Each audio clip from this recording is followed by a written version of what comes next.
Paz de Deus a todos.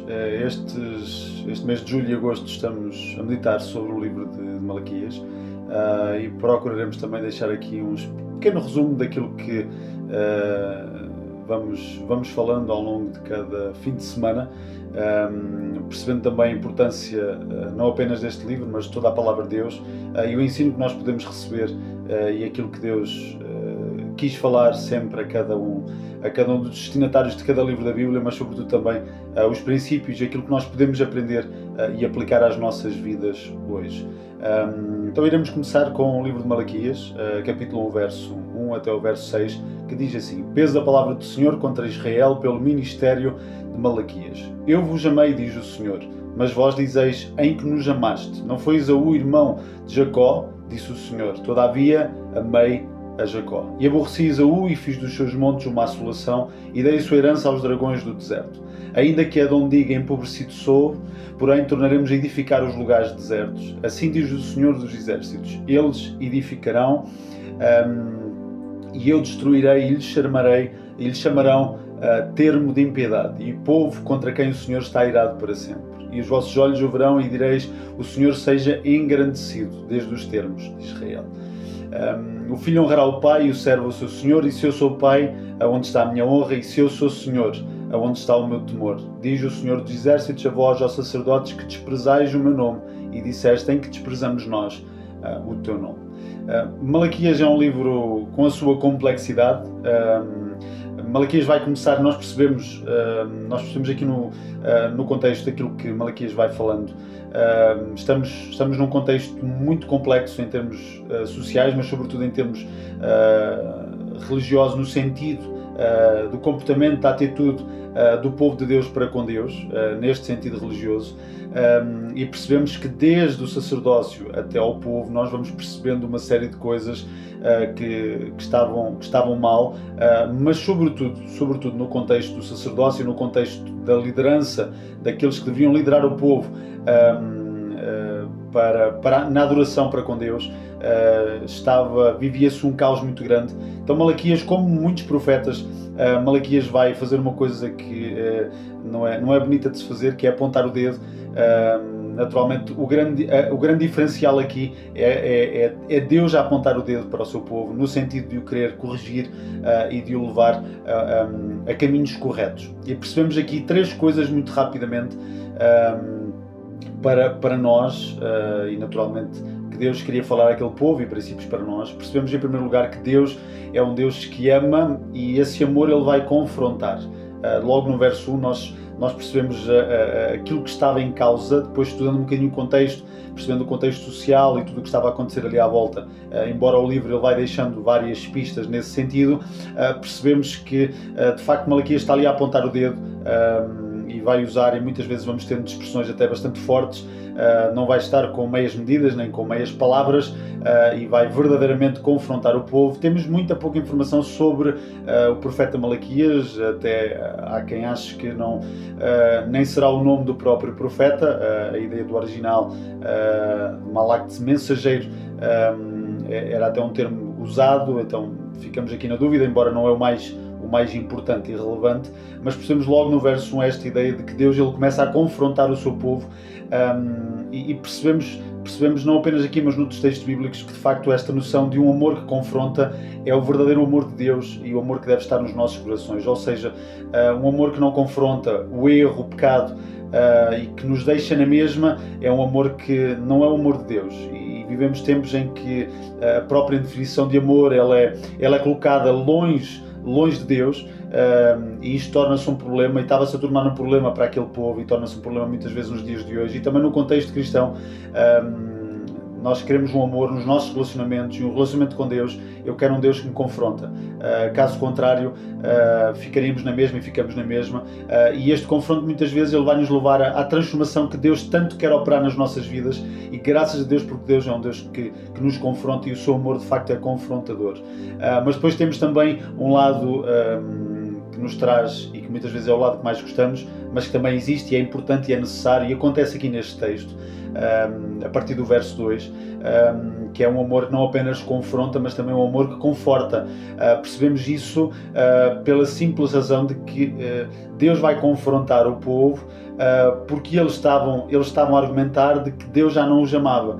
Percebemos isso logo no verso 2, na pergunta que eles estavam a questionar. Eles basicamente estavam a questionar Deus, que já não sentiam, que já não se sentiam amados por Deus, e Deus vai reafirmar que de facto eles eram um povo amado por Deus, e Deus vai trabalhar aqui através do profeta Malaquias nesta ideia entre Jacó e Esaú, num amor soberano, num amor, foi Deus que o escolheu. Percebemos isso, por exemplo, em Deuteronômio 7-8, verdadeiramente o amor que Deus nutria por eles não dependia das obras deles, não dependia de quem eles eram, não dependia dos olhos bonitos deles, dependia única e exclusivamente de um Deus que os amou, escolheu amá-los. E isso não é assim tão diferente connosco. A palavra de Deus fala-nos que Deus nos amou em primeiro lugar, e o desafio é percebermos isto, é sempre de cima para baixo.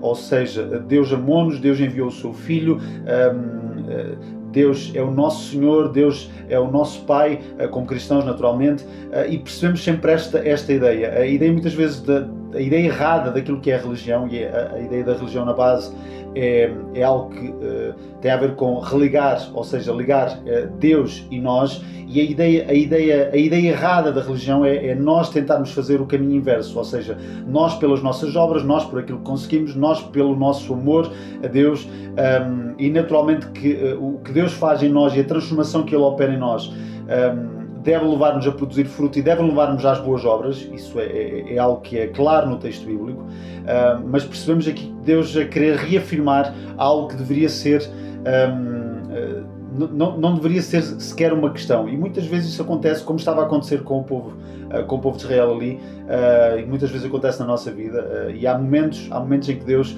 muitas vezes vai nos dizer-nos coisas que são óbvias, e vai reafirmar aquilo que é óbvio, que nós já estamos fartos de saber, mas todos nós já tivemos momentos em que ouvimos um texto bíblico, ouvimos uma pregação, e ouvimos falar do amor de Deus, e não são coisas estranhas para nós, mas há momentos em que passamos muitas vezes em que precisamos dessa reafirmação, e o desafio não é vivermos num sentimento de que somos amados por Deus, mas é vivermos na convicção de que em Cristo nós verdadeiramente somos amados por Deus. Isso não depende da nossa performance, não depende da nossa grande capacidade, depende única e exclusivamente de quem Deus é e daquilo que Ele fez na nossa vida, e naturalmente nós queremos responder nesse amor. A palavra de Deus diz no Novo Testamento que nem a altura, nem a profundidade, lá em Romanos, nem a altura, nem a profundidade e uma série de outras coisas, nada disso nos pode separar do amor de Deus que está em Cristo Jesus nosso Senhor, e esse é o desafio.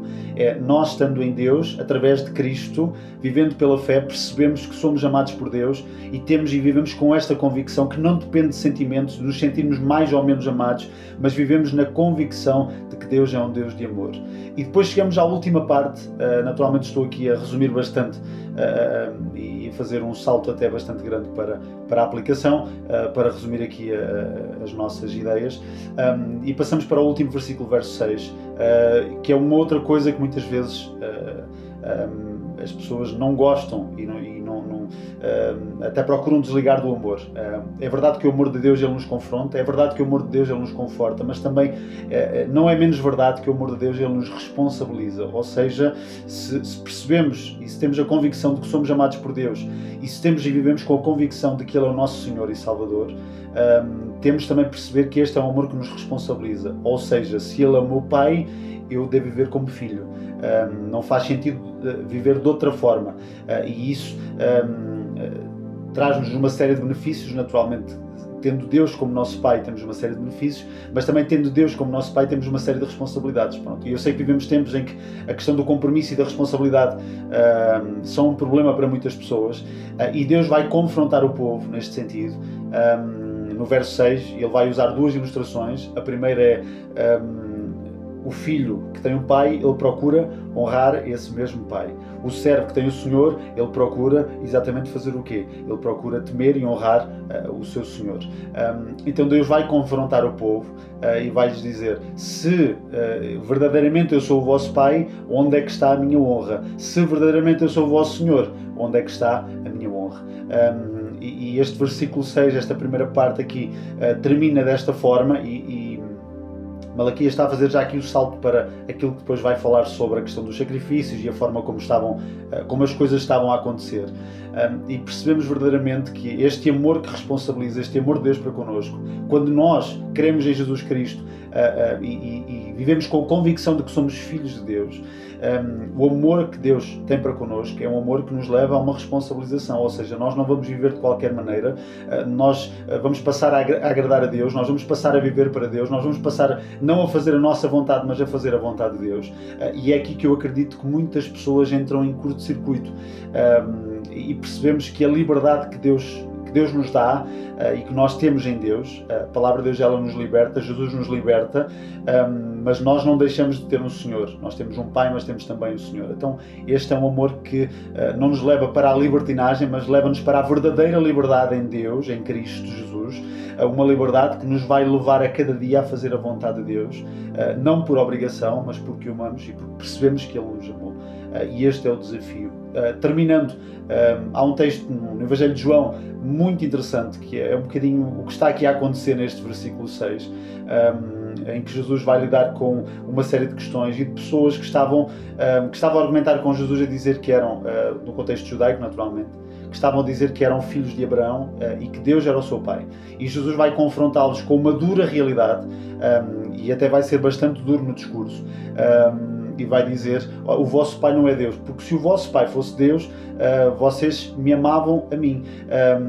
E depois vai argumentar e vai dizer, olha, o vosso pai, não sendo Deus, o vosso pai é o diabo. Vocês amam mais a mentira do que a verdade. Vocês, se amassem a Deus e se Deus fosse o vosso pai, vocês amavam a mim, seguiam a mim, obedeciam à palavra de Deus, obedeciam àquilo que eu digo, importavam-se com aquilo que eu digo. E muitas vezes, infelizmente, olhamos para um cristianismo que exalta o amor, mas exalta um amor que não está enraizado em Deus, e isso é um problema e torna-se um problema. É verdade que Deus é amor, mas Deus é muito mais do que amor, e precisamos viver com o conforto de que Deus de facto é um Deus de amor e somos filhos de Deus, e precisamos viver com esta convicção nos nossos corações, mas também de viver com a convicção de que se eu sou filho de Deus e Deus é o meu Pai, se Ele é o meu Senhor e eu sou o seu servo, isso implica uma série de responsabilidades, implica sobretudo, e mudando aqui um bocadinho a expressão, implica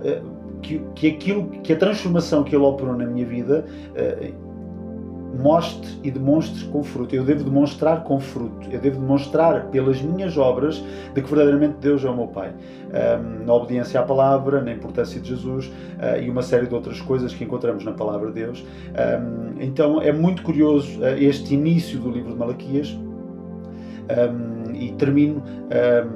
Então percebemos que esta ideia de viver uma religião vazia, um relacionamento com Deus vazio, torna-se um problema, e precisamos de perceber que Deus, Ele vai nos confrontar. A palavra de Deus diz que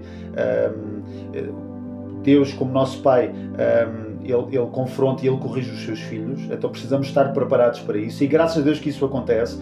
Deus confronta os nossos corações, os nossos desejos muitas vezes egoístas, o nosso ego, a nossa carne, e percebemos a importância da palavra, de sermos confrontados e sermos, mais do que ler a Bíblia e lermos sobre Deus, precisamos ser lidos pela Bíblia e sermos lidos por Deus e sermos transformados por Deus, e isso é muito importante acontecer.